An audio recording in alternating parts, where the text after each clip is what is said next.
In this video, I want to discuss pricing your home in 2024 in the Dane County market, and there are kind of two schools of thought as to what strategies to use on pricing your home. So option one for pricing your house is the traditional method, we'll call it, which is, as an agent, we run comparable sales in the area. We look at what is active, sold, pending in the last 6 months.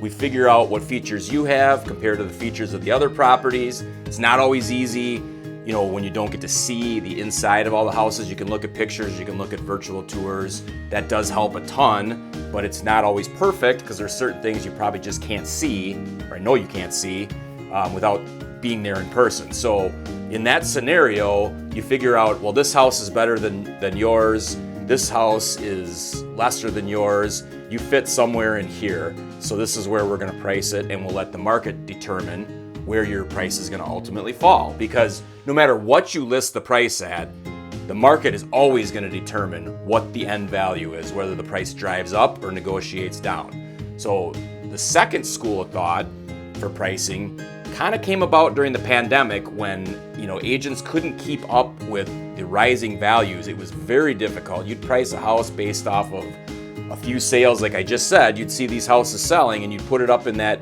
you're right under this one because that's where you belong, and then all of a sudden the market drives it way up above that, and it just kept going and going and going.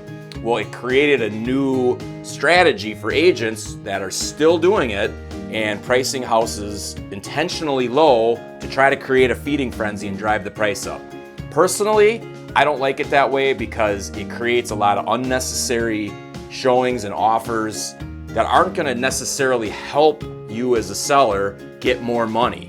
If you price it too high, someone may negotiate you down. You get less showings, maybe less offers, but you're still going to end up at about the price where you should have when you started.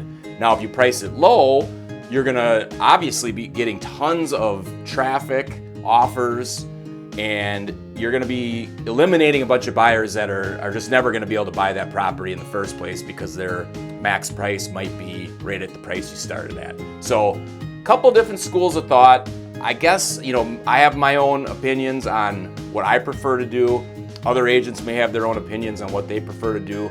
The second school of thought concerns me because if you do hit a downturn in the market and you try to price it low like that, what happens if you don't get all that traffic? Now you're stuck. What are you gonna do, jack the price way up? You just can't do it. I mean, you're better off to be higher and start to trickle it down. The inventory is so low, most everything, unless it's in really bad shape, is going to sell in a reasonable time frame. So something to consider when you're pricing your home in Dane County in 2024. So any questions, reach out to us anytime. Check out our website, bradbret.com.